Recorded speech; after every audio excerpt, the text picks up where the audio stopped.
Hi everyone, my name is Haley Metzger and this is my Physics 105 final. So for this final I will be looking at a video of a Rube Goldberg machine that is making a peanut butter and jelly sandwich. Ironic because I am allergic to peanuts, but I'm going to be looking at that and analyzing some of the physics concepts behind it.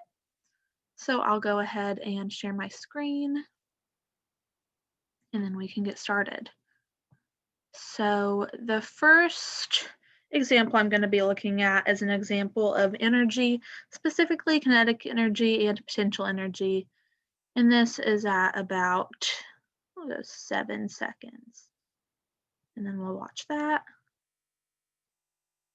So this right here with the jar rolling.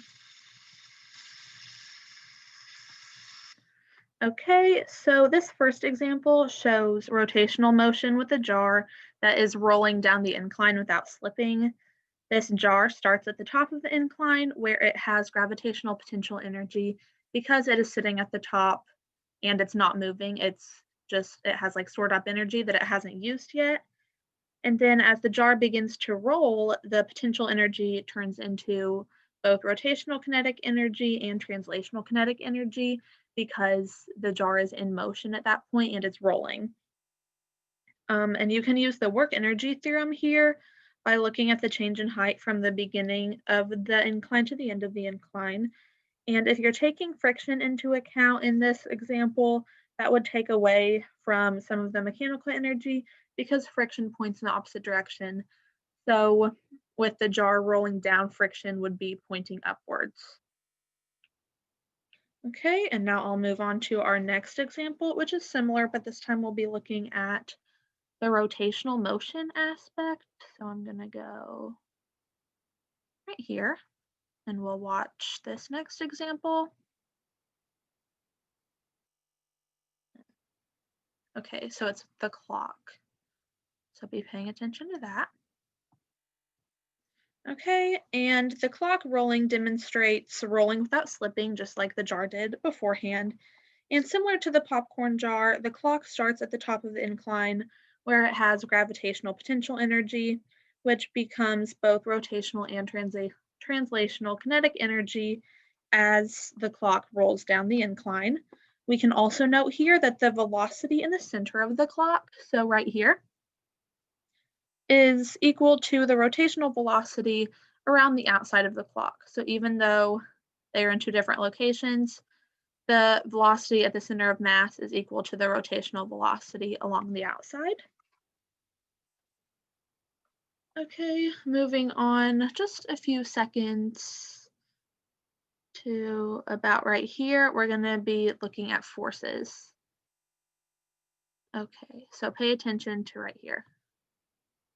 So we have the peanut butter lever that is being pulled down. And we are going to kind of analyze that a little bit. So let me switch to my free body diagram. Okay, so this is a free body diagram of that blue circle labeled peanut butter. So we can draw a free body diagram to see the forces acting here. So as you can see, the forces acting on the blue circle labeled peanut butter are the force of gravity, force of tension, and the force from the person's hand pulling down. So you can see that the force of tension is pulling up, and then force of gravity and force of hand are down.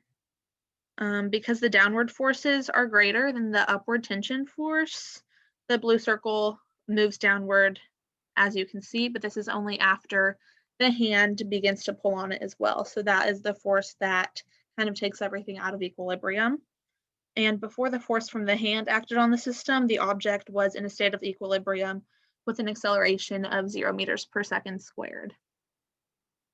And then this force from the hand is what caused the downward motion. Okay, and now we'll go back to the video. And the next thing we're going to be looking at is kinematics, specifically projectile motion. So we'll go to here and you're going to be looking for peanuts like going through the air. That's what you'll be looking at. So you can see right here, and then again right here. So in this example, as the peanuts are flying through the air, the only force acting on them is the force of gravity, which causes downward acceleration equal to 9.8 meters per second squared, which is the acceleration due to gravity on all objects in free fall. That's the same for all of them.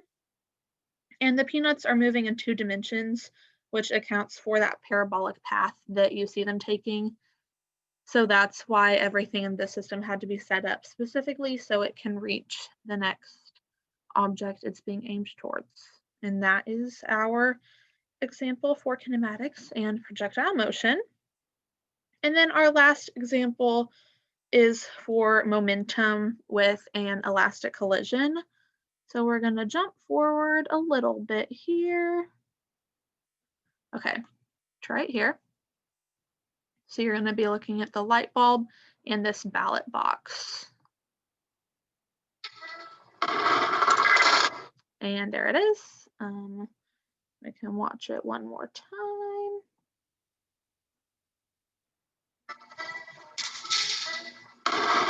Okay, there is the collision.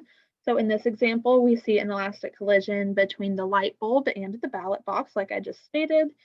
You can notice that when the light bulb hits the ballot box, the light bulb then bounces back and kinetic energy is conserved in this collision. And despite being able to just look at these two objects and see that obviously the box is bigger than the light bulb, you also know this because the bulb bounces backwards rather than continuing forward with the box, which shows that it is less massive than the box is.